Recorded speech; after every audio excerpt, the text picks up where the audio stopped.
Yo, magandang araw sa inyo mga bayan. No? Welcome back ulit dito sa ating channel.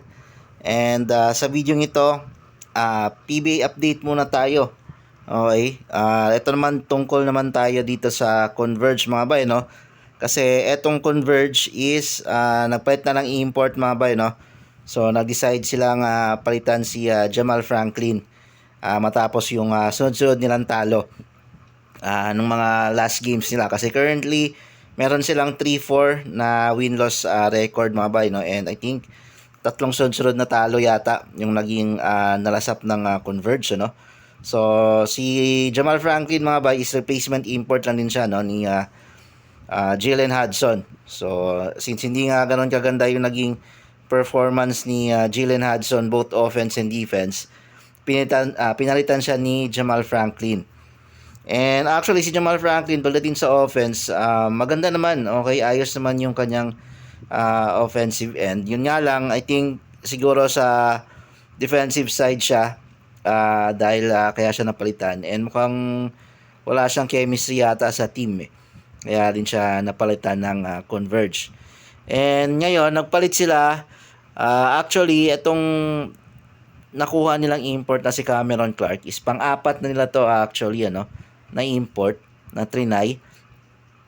After kay Jamal Franklin, nung Sabado kasi, ang initial na import na kinuha nila is si Travin Thibodeau.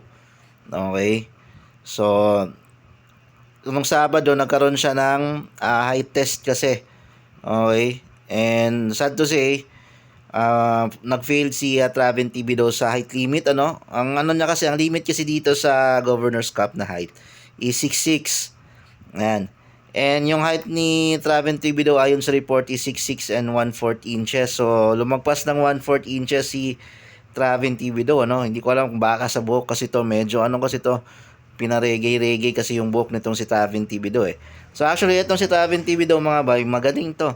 Okay, napaload ko yung galing to ng IBL and kaka-champion lang. Sila yung recent champion, yung Borneo Hornbills, ano? And siya din yung recent na MVP doon sa IBL. So, napanood ko actually yung buong final series ng IBL last month yata yun or last 2 months ago. Maabot ng Game 5. Come from behind pa yon, yung pagka-champion nila. So, siya yung tinanghal na MVP doon. And nung binalita nga to kahapon na siya yung kukunin ng Converge, medyo nagulat ako, no? Kasi unang kita ko pa lang dito kay Travin, mukhang hindi napapasa to sa ano, sa height limit eh. Ang initial na ano ko sana yung kakampi niya na si Stephon Branch, baka yun yung pwedeng makapaglaro sa PBA kasi medyo maliit yun. Kasi itong build ni Travin malapad eh, malaki.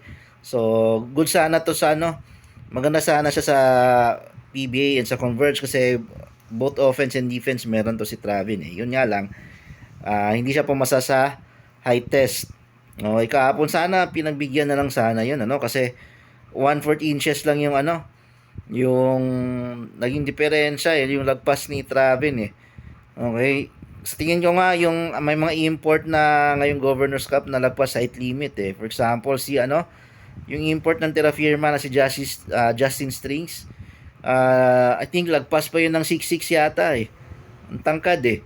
Pati nga yung import ng Macau na si Perry, I think lagpasin yun ng 6'6 eh. Kung i-compare mo ngayon ha, kung titignan natin, siguro yung may pinakamataas na import ngayon is yung sa Terra Firma eh. Siya yung ata yung pinakamatangkad ngayon na import sa Governor's Cup. And sigurado ako lagpas ng 6'6 siguro yon.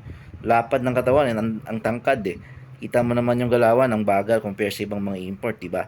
So, sayang si Travin, ano, nakikita sana natin to maglaro sa PBA, yung MVP ng IBL.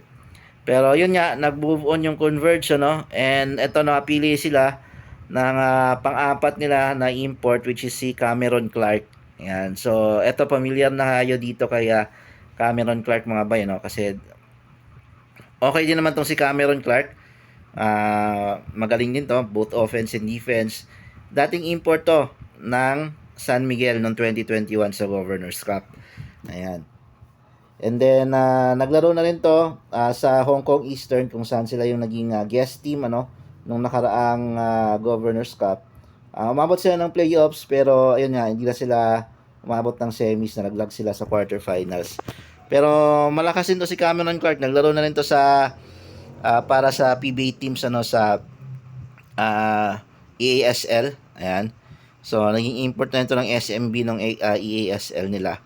So medyo may ano na rin kasi tignan natin kung ganoon pa rin ba yung laruan nitong si Cameron Clark.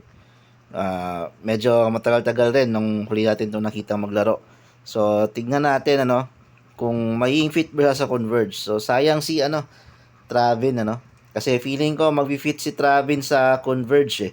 Yung laruan niya kasi balance both offense and defense eh. Kaya siya naging MVP sa IBL. So sayang si Travin pero pwede na rin to si Cameron Clark. So yun lang mga ba yung update natin. Maraming salamat sa panonood.